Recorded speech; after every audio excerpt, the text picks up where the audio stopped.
So நூறு என்ன நூறே பண்ணிட்டு இருக்க, டைம் ஆகி சொல்லிட்டு இருக்கேன், நீ மாட்டினு என்ன பண்ணிட்டு இருக்க? ஏன் சீக்கிரம் வா நூரி ஃபர்ஸ்ட்டு. பார்த்தி இது கொஞ்சம் மடியேன் பார்த்தி. ஷோ இவன் வேற. சரி சீக்கிரம் வா.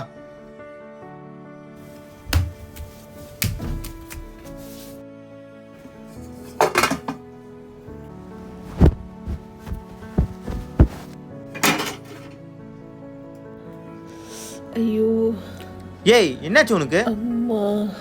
வேலைக்கு போற டைம்ல இது வேற. ஏய் என்னாச்சு உனக்கு?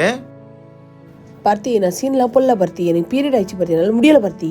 என்ன பீரியட் தானே ஆச்சு? என்னவா உயிரே இப்போ நம்ம சீனா போட்டுன்னு இருக்கிற? அவனுக்கு வேலைக்கு டைம் ஆச்சுன்னு பார்த்துட்டு இருக்காங்க. நீ ஒழுங்கா வேலைக்கு கிளம்பு. உன்னை வேலையில விட்டு நான் வேலைக்கு வர போகணும். வேலைக்கு வர டைம் ஆச்சு, சீக்கிரமே கிளம்பு.